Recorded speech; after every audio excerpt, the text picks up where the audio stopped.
भारत में राष्ट्रवाद इतिहास का चौथा चैप्टर आज आप लोगों के सामने मैं लेकर हाजिर हूँ, मंजीत मिश्रा। स्वागत है आपका मिश्रा क्लासेस में। अगर आपको ये वीडियो अच्छा लगे तो मेरे चैनल को सब्सक्राइब कीजिएगा, इस वीडियो को अपने दोस्तों में शेयर कीजिए, लाइक कीजिए और इस पर कमेंट कीजिए। तो चलिए आज इतिहास का चौथा चैप्टर भारत में राष्ट्रवाद के महत्वपूर्ण क्वेश्चन और आंसर देखते हैं, जो 2027 बोर्ड एग्जाम के लिए काफ़ी महत्वपूर्ण होने वाला है। पहले अतिरिक्त उत्तरीय प्रश्न का पहला प्रश्न अतिरिक्त उत्तरीय का है कि गांधी जी ने चंपारण में किस व्यवस्था के विरुद्ध किसानों को संघर्ष के लिए प्रेरित किया था। तो तिनकठिया प्रणाली जो चंपारण में प्रचलित था, जिसमें नील का खेती किसानों को करना अनिवार्य था, उसके विरुद्ध में गांधी जी ये आंदोलन किए थे। तिनकठिया प्रणाली, इसके विरुद्ध में वो चंपारण आए थे और इसके खिलाफ आंदोलन किए हुए थे। तिनकठिया प्रणाली के विरुद्ध आंदोलन किए हुए थे गांधी जी ने। दूसरा क्वेश्चन है, गांधी जी ने खिलाफत आंदोलन का समर्थन क्यों किया।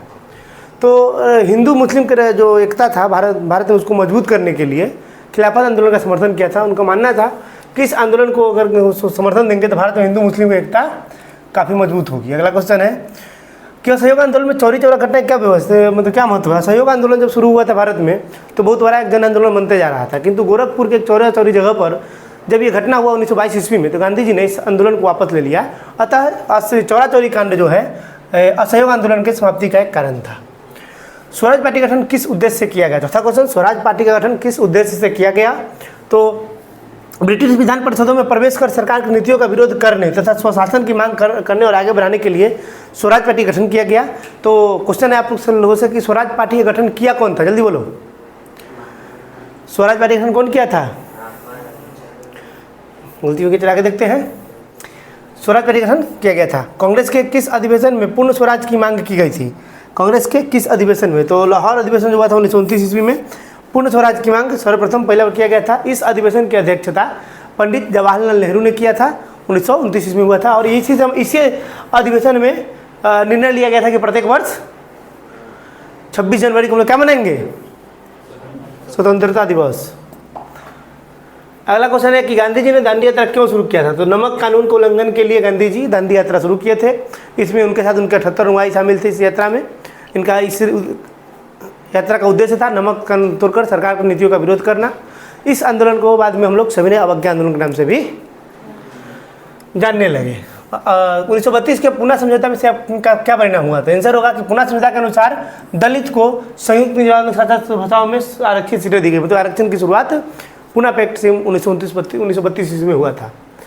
अल्लूरी सीताराम राजू कौन थे। तो अल्लूरी सीताराम राजू आंध्र प्रदेश के एक प्रसिद्ध आदिवासी स्वतंत्रता सेनानी थे, जिन्होंने अंग्रेजों के विरुद्ध रंपा विद्रोह का नेतृत्व कौन किया था। अल्लूरी सीताराम राजू ने रंपा विद्रोह का नेतृत्व किया था। तो ये क्वेश्चन हो गया।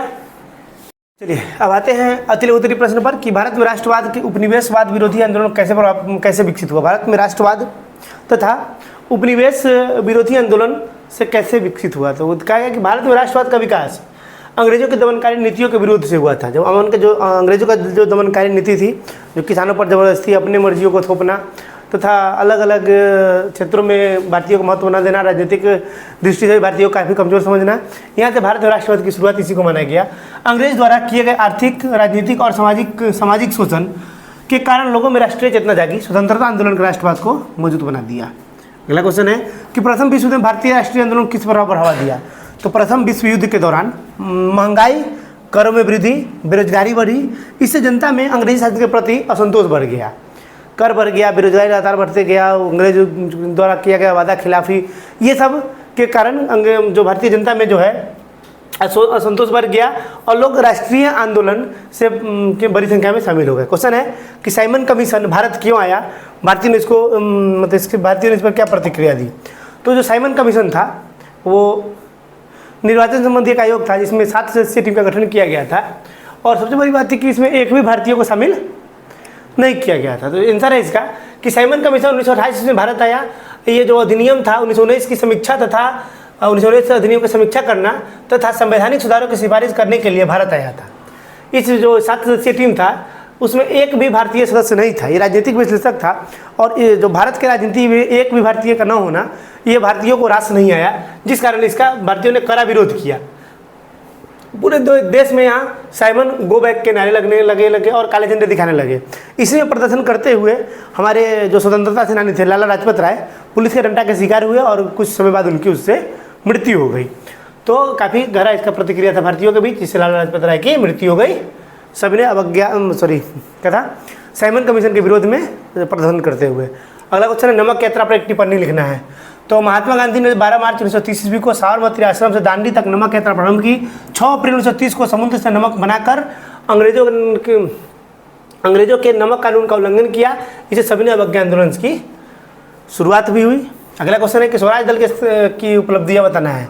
तो स्वराज दल ने विधान परिषदों में अंग्रेजी सरकार की नीतियों का विरोध किया, कई सरकारी प्रस्तावों को सफल बनाया तथा स्वशासन की मांग को काफ़ी प्रभावी ढंग से उठाया। दिल्ली पैक्ट के विषय में आप क्या जानते हैं? अगला क्वेश्चन है कि दिल्ली पैक्ट के विषय में आप क्या जानते हैं? तो क्वेश्चन होगा, आंसर होगा कि 1931 में महात्मा गांधी और लॉर्ड इरविन के बीच हुआ एक समझौता दिल्ली पैक्ट के नाम जाना जाता है, जिसे हम लोग गांधी इरविन समझौता भी कहते हैं। इसके अंतर्गत सविनय अवज्ञा आंदोलन स्थगित किया गया तथा गांधी जी द्वितीय गोलमेज सम्मेलन में भाग लेने के लिए सहमत हो गए। सविनय अवज्ञा आंदोलन कब स्थगित किया गया? द्वितीय गोलमेज सम्मेलन कब हुआ था? ये प्रथम गांधी इरविन समझौता हुआ था, और इससे मान के द्वितीय गोलमेज सम्मेलन जाने के लिए गांधी जी तैयार हुए थे। जो पहला गोलमेज हुआ था 1931 और दूसरा 1900। चलिए आगे देखते हैं क्वेश्चन। समाजवादी दल का गठन क्यों किया गया था? तो समाजवादी दल का गठन किसानों और मजदूरों के हितों की रक्षा करने के लिए, सामाजिक एवं आर्थिक समानता स्थापित करने तथा समाजवादी विचारों को प्रसार के उद्देश्य से इस दल का गठन किया गया था। चलिए अगला क्वेश्चन में आते हैं। दीर्घोत्तरीय प्रश्न शुरू होगा। पहला प्रश्न है कि भारतीय राष्ट्रवाद के उदय के कारण। तो भारत में राष्ट्रवाद के उदय के कारण कुछ पॉइंट टू पॉइंट दिया गया है, तो देखते हैं। पहला है अंग्रेजों के शोषणकारी और आर्थिक नीति। अंग्रेज ने भारतीय किसानों पर भारी कर लगाए तथा राष्ट्रीय उद्योगों को नष्ट कर दिया। इससे जनता में असंतोष बढ़ गया और राष्ट्रीय चेतना का भी विकास हो गया, जिससे राष्ट्रवाद को काफ़ी बढ़ावा मिलने लगा। अगला है कि आधुनिक शिक्षा का प्रसार। अंग्रेज शिक्षा के माध्यम से भारतीयों को स्वतंत्रता, समानता, लोकतंत्र और राष्ट्रवाद के विचारों की जानकारी मिली। इससे लोगों में देशभक्ति की भावना बढ़ गई। सामाजिक एवं धार्मिक सुधार आंदोलन। राजा राम मोहन राय, स्वामी दयानंद सरस्वती, स्वामी विवेकानंद जैसे समाज सुधारक ने समाज में व्याप्त कुरीतियों को खत्म करने का प्रयास किया। क्या किया? लगभग खत्म कर ही दिया। जिससे कि इसमें समाज में एक कुरीति थी, उसमें सती प्रथा, बाल विवाह, विधवा पुनर्विवाह, ये सब जो भारत में जो कुरीति चल रहा था उसको हटाकर दोबारा से एक आत्मसम्मान वाला समाज का निर्माण किया और राष्ट्रीय एकता की भावना को जगाई। समाचार पत्रों में साहित्य का विकास। समाचार पत्रों और राष्ट्रवादी साहित्य ने अंग्रेज की शोषणकारी नीतियों का विरोध किया तथा लोगों में राष्ट्रीय चेतना और देशभक्ति का प्रसार किया। अगला है रेल, डाक एवं तार का विकास। इन संचार साधनों ने देश के विभिन्न भागों में लोगों को आपस में जोड़ा, जिससे राष्ट्रीय एकता और राष्ट्रवाद की भावना काफ़ी मजबूत हुई। आगे क्वेश्चन है, अगला पॉइंट, भारत में राष्ट्रीय कांग्रेस की स्थापना। 1885 में जो भारतीय राष्ट्रीय कांग्रेस की स्थापना हुआ, 1857 में जब भारत सिपाही विद्रोह को जब अंग्रेज द्वारा कुचल दिया गया, तब लगभग सभी जो राष्ट्रवादी नेता थे, लोग थे, उनके बीच में समक्ष सवाल आ गया था कि इतना बड़ा विद्रोह जब कुछ आसानी से कुचला सकता है तो फिर भारत आज़ादी मिलेगी कैसे। तो वहाँ से हुआ कि एक नेतृत्व जो है, जो संपूर्ण भारत का कोई एक संगठन बने जिसका नेतृत्व किया जाए। इसी को ध्यान में रखते हुए सन 1885 ईस्वी में ए.यू. ह्यूम ने भारतीय राष्ट्रीय कांग्रेस की स्थापना किया था, जो आगे चलकर भारत के आज़ादी में काफ़ी महत्वपूर्ण भूमिका निभाया। आगे महात्मा गांधी का नेतृत्व, गांधी जी जो है संपूर्ण भारतीय जो राष्ट्रीय आंदोलन का नेतृत्व पूरा गांधी जी ने किया। ये प्रमुख उनका असहयोग आंदोलन, सविनय अवज्ञा आंदोलन, भारत छोड़ो आंदोलन के माध्यम से किसानों के मंगल, महिलाओं के और विद्यार्थियों के राष्ट्रीय आंदोलन से जोड़ा। फिर आगे है उपरोक्त कारणों से राष्ट्रवाद का विकास हुआ, जिनसे स्वतंत्रता आंदोलन की नई दिशा और अंततः 15 अगस्त 1947 को भारत को स्वतंत्रता प्राप्ति हुई। दूसरा है कि जालियांवाला बाग हत्याकांड क्यों हुआ, इस राष्ट्रीय आंदोलन को कैसे प्रभावित किया। तो पता होगा आप लोग कि पंजाब में एक बैसाखी पर्व होता है, तो बैसाखी पर्व था। चलिए शुरू देखते हैं कि 13 अप्रैल 1919 ईस्वी को बैसाखी के दिन अमृतसर के जालियांवाला बाग में हजारों रॉयलेट एक्ट का विरोध कर नेताओं डॉक्टर सतपाल और सैफुद्दीन किचुल की गिरफ्तारी के विरुद्ध में शांतिपूर्ण सभा कर रहे थे। अब रॉयलेट एक्ट क्या है? तो रॉयलेट एक्ट काला कानून था, जिसमें अंग्रेज द्वारा जो लगातार भारत में आज़ादी की गतिविधि बढ़ रहा था, क्रांति का, उसको रोकने के लिए कानून बनाया गया था, जिसमें शक के आधार पर गिरफ्तारी था और बिना बेल के जेल का प्रावधान था। जो जेल जाएगा उसका बेल होने का संभावना कम था। इसी के विरोध में तथा जो नेता थे इसके, जो प्रमुख नेता डॉक्टर सत्यपाल और सैफुद्दीन किचुल, इनकी गिरफ्तारी हो गया था। इसी के विरुद्ध में शांतिपूर्ण सभा हो रहा था पंजाब में, जहाँ पर एक मार्शल लॉ पहले से, मतलब कि सैनिक सेना शासन पहले से लग चुका था, जो वहाँ के पंजाब के अमृतसर के लोगों को ये बात पता नहीं थी क्योंकि शहर से काफ़ी दूर था। कठोर प्रतिबंध लगा दिया। सभा का सूचना मिलने पर जनरल डायर, वहाँ का भी मतलब कि जो सेनापति था जनरल डायर, अपने सैनिक के साथ जलियांवाला बाग में पहुँच गया और बिना किसी चेतावनी के निहत्थे वीर पर गोलियाँ चलाना शुरू कर दिया। अब वहाँ पर जलियांवाला बाग एक बहुत ही संकीर्ण इलाका था, वहाँ पर एक माती जगह था, जिसे निकला बाग में अंदर जा सके चाहे बाहर आ सके, तो वहाँ पहुँच कर अनाधुनी गोलियाँ चलाना शुरू कर दिया, जिसमें गोली चलाने से भीड़ में अफरा-तफरी मच गई और उसके अनुसार लगभग 379 लोग उसमें मारे गए और 1200 से अधिक घायल हुए, जबकि वास्तविक संख्या इससे कहीं अधिक मानी जाती है। सरकार का उस समय का सरकार का रिपोर्ट है, वास्तविक संख्या इससे कहीं ज़्यादा थी। राष्ट्रीय आंदोलन पर इसका प्रभाव क्या पड़ा? अंग्रेज शासन की क्रूरता की उजागर हुई, उसके बाद जनता का विश्वास समाप्त हो गया, राष्ट्रीय भावना का विकास हुआ, इससे असहयोग आंदोलन की शुरुआत हुआ। रविन्द्रनाथ टैगोर ने सर की उपाधि लौटा दी तो कांग्रेस का रुख कठोर हो गया इसके प्रति। चलिए अगला क्वेश्चन में आते हैं कि युवाओं में, और इसका पॉइंट है, युवाओं में क्रांतिकारी की भावना बढ़ी और अंतर्राष्ट्रीय स्तर पर भी इसकी निंदा हुई। इस घटना की दुनिया भर में आलोचना हुआ, ब्रिटिश सरकार की छवि धूमिल हो गई इससे। अर्थात जलियांवाला बाग हत्याकांड भारतीय स्वतंत्रता संग्राम का एक महत्वपूर्ण मोड़ था।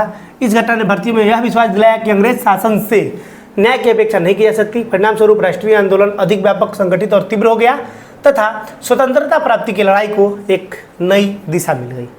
अगला क्वेश्चन है कि खिलाफत आंदोलन क्या हुआ? तो पता है कि प्रथम विश्व युद्ध 1418 के बाद मित्र राष्ट्रों ने तुर्की को पराजित कर दिया, उस पर कठोर शर्तें लगा दी। तुर्की के सुल्तान जो थे वो थे मुसलमान खलीफा, मतलब खलीफा बंधु जो थे वो खलीफा मानते थे, उनसे शक्तियाँ छीन ले गई। इससे भारत के मुसलमान को गहरा असंतोष फैल गया। खलीफा के पद तुर्की की अखंडता की रक्षा के लिए 19वीं ईस्वी में खिलाफत आंदोलन प्रारंभ कर दिया गया। इस आंदोलन का नेतृत्व मौलाना मोहम्मद अली, मौलाना शौकत अली, मौलाना अबुल कलाम आज़ाद तथा अन्य मुस्लिम नेताओं ने किया। महात्मा गांधी ने भी हिंदू मुस्लिम एकता को मजबूत करने के लिए इस आंदोलन को क्या किए? सपोर्ट दे दिए, समर्थन कर दिए और इसे भारत में इस आंदोलन को व्यापक बनाना शुरू कर दिए। अब इसका खिलाफत आंदोलन के कारण क्या था? तो तुर्की की पराजय, प्रथम विश्व युद्ध तुर्की जो हारा था, मित्र राष्ट्र से पराजय हुआ। ब्रिटिश सरकार की वादा खिलाफी, युद्ध के दौरान किए गए वादे पर अंग्रेजों ने पूरी तरह काम नहीं किया।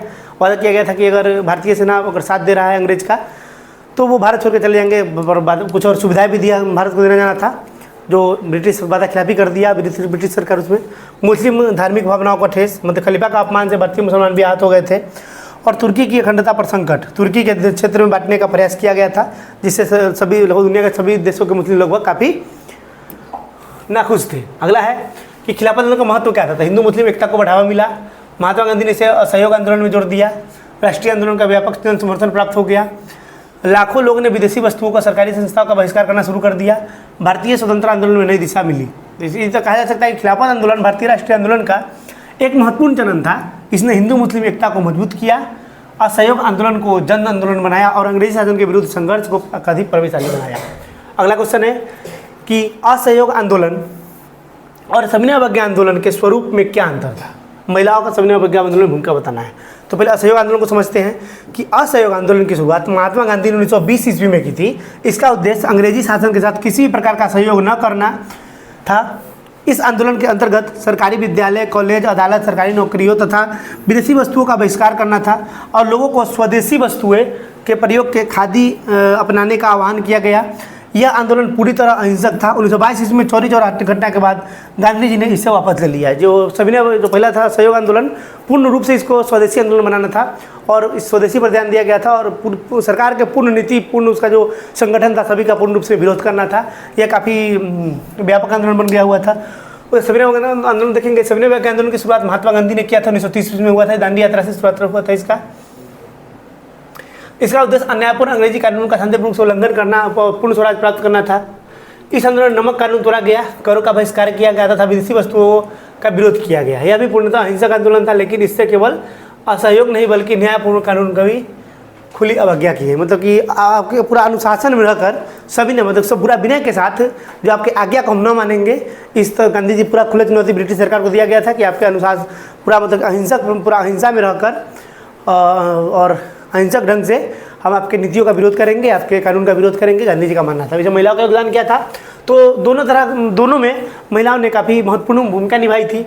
सविनय आंदोलन में महिलाओं ने पहली बार बड़े पैमाने पर भाग लिया। उन्होंने नमक कानून तोड़ा, विदेशी कपड़ों और शराब दुकानों को सामने धरना दिया, जुलूस निकाले और लोगों की राष्ट्रीय चेतना जगाई। अनेक महिलाओं ने जेल यात्राएं की। सरोजिनी नायडू, कस्तूरबा गांधी, कमला देवी चट्टोपाध्याय आदि महिलाओं ने इस आंदोलन को सफल बनाने के लिए महत्वपूर्ण योगदान दिया। इस प्रकार असहयोग आंदोलन में अंग्रेजी शासन के सहयोग समाप्त किया गया, जबकि सविनय अवज्ञा आंदोलन में न्यायपूर्वक कानूनों का उल्लंघन किया गया। दोनों आंदोलन ने भारत के स्वतंत्रता संग्राम को नई दिशा दी, महिलाओं की सक्रियता भागीदारी जन आंदोलन बना दिया। अगला क्वेश्चन है, भारतीय राजनीति में साम्यवादी की भूमिका की विवेचना कीजिए। तो भारत के स्वतंत्रता आंदोलन तथा श्रमिक एवं किसान के आंदोलन के साम्यवादियों की महत्वपूर्ण भूमिका रही। साम्यवादियों का मुख्य उद्देश्य मजदूर और किसानों के अधिकारों की रक्षा करना तथा आर्थिक समाज और समानता स्थापित करना था।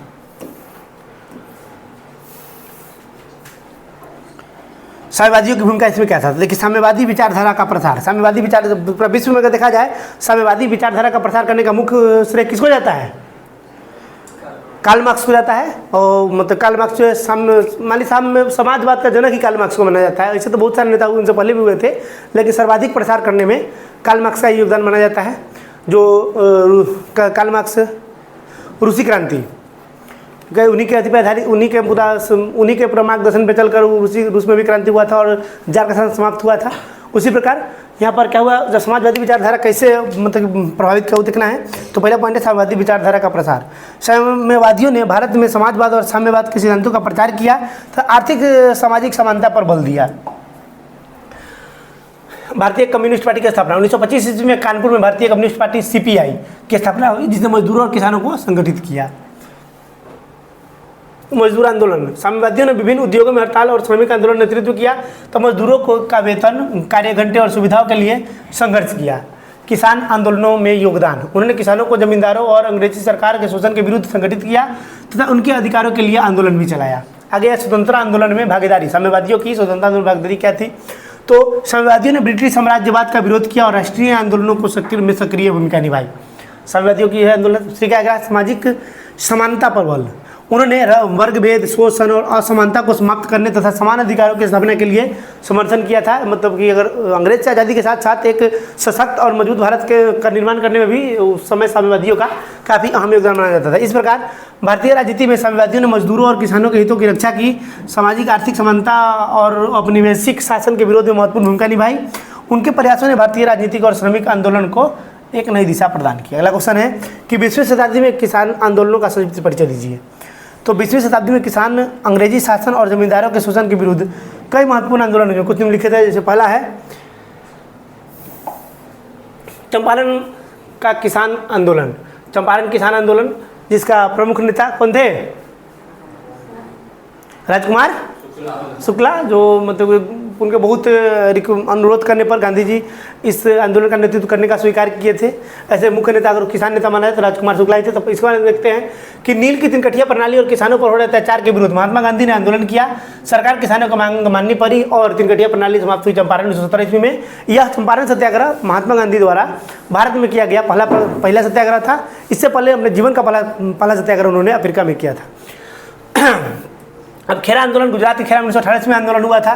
तो गुजरात के खेरा जिले में फसल खराब होने के बावजूद सरकार लगान वसूल रही थी। गांधी जी के नेतृत्व में किसानों ने लगान देने से इनकार किया। अंततः सरकार को लगान में राहत देनी पड़ी।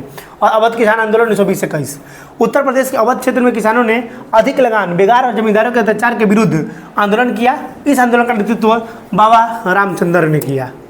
बाबा रामचंद्र ने किया इस आंदोलन। मोपला किसान विद्रोह 1921, केरल के मालाबार क्षेत्र में मोपला किसानों ने जमींदारों और अंग्रेजों के शासन के खिलाफ विद्रोह किया।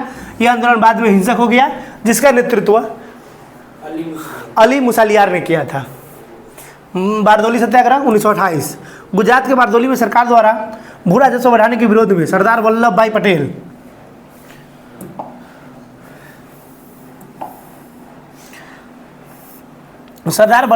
के नेतृत्व में आंदोलन हुआ।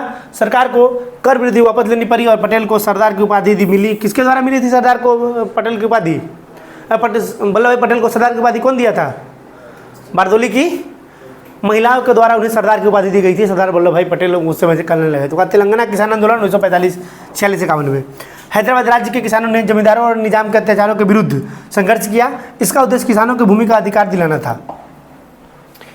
इन सभी किसान आंदोलन ने किसानों में अधिक प्रति जागरूकता पैदा की, अंग्रेज शासन के विरुद्ध जन समर्थ को बढ़ाया तथा भारतीय राष्ट्रीय आंदोलन को मजबूत बनाया। अगला क्वेश्चन है कि श्रमिक वर्ग के आंदोलन का एक निबंध लिखिए। तो देखते हैं कि भारत में औद्योगिकरण के साथ साथ श्रमिक वर्ग का विकास हुआ, लेकिन अंग्रेजी शासन के समय मजदूर की स्थिति अत्यंत दयनीय थी। उन्हें कम मजदूरी, लंबे समय तक काम, असुरक्षित कार्यस्थल और अन्यायपूर्वक व्यवहार का सामना करना पड़ता था। इन्हीं समस्याओं के कारण श्रमिक आंदोलन की शुरुआत भारत में हुई थी। तो कुछ श्रमिक आंदोलन इस प्रकार है। प्रारंभिक श्रमिक आंदोलन 19वीं शताब्दी के और 20वीं शताब्दी की शुरुआत में मजदूरों ने अपने अधिकारों के छोटे छोटे आंदोलन किए और हड़ताल शुरू की। पहला 19वीं शताब्दी के अंत में छोटे छोटे आंदोलन के दौरान के श्रमिक आंदोलन शुरू हुआ था। अहमदाबाद के मिल मजदूर आंदोलन 1918, महात्मा गांधी के नेतृत्व में मजदूरों ने उचित मजदूरी की मांग करने के लिए 1918 ईस्वी में सत्याग्रह के कारण मजदूरों की मांग अस्वीकार भी हो गया। Akhil Bharatiya trade union Congress AITUC की स्थापना 1920 में मजदूरों के हित की रक्षा करने के लिए AITUC को 1920 में इसकी स्थापना की गई थी। श्रमिक आंदोलन राष्ट्रीय स्तर पर भी इससे मजबूती मिलने लगी क्योंकि श्रमिकों को एक अपना संगठन मिल गया जिससे वो अपनी आवाज़ काफ़ी बुलंदी से उठाने लगे। 1928 के बम्बई कपड़ा मिल हड़ताल, मजदूरों ने कम मजदूरी और खराब कार्य परिस्थितियों के विरोध में बड़ी हड़ताल की। यह भारत का प्रमुख श्रमिक आंदोलनों में से एक थी। का स्वतंत्रता आंदोलन में श्रमिकों की भूमिका, तो श्रमिकों ने असहयोग आंदोलन, सविनय अवज्ञा आंदोलन और भारत छोड़ो आंदोलन में भाग लिया और राष्ट्रीय आंदोलन को काफ़ी मजबूत कर दिया। और श्रमिक आंदोलन का महत्व क्या था? तो मजदूरों में अपने अधिकारों के प्रति जागरूकता आई, मजदूरी और कार्य परिस्थितियों में सुधार हुआ, ट्रेड यूनियन का विकास हुआ, राष्ट्रीय आंदोलन को जन समर्थन मिला और श्रमिकों के अधिकार की रक्षा के लिए एक श्रम कानून बनाया गया। श्रमिक वर्ग के आंदोलन ने भारत के स्वतंत्रता संग्राम को नई शक्ति प्रदान की और इन आंदोलनों के कारण मजदूरों की सामाजिक और आर्थिक स्थिति में सुधार हुआ तथा श्रमिक अधिकारों की रक्षा का मार्ग प्रशस्त हुआ। इस प्रकार आज हम लोग भारत में राष्ट्रवाद के लघुतरीय, अतिलघुतरीय और दीर्घोत्तरीय सारे प्रश्न हम लोग देख लिए हैं। अब इसका PDF भी हमारे टेलीग्राम चैनल पर मिल जाएगा, लिंक बायो में आपको मिल जाएगा। अगर वीडियो अच्छा लगा होगा तो वीडियो को शेयर कीजिए, मेरे शेयर कीजिए दोस्तों के बीच, चैनल को सब्सक्राइब कीजिए। मिलते हैं अगले वीडियो में, तब तक के लिए जय हिंद।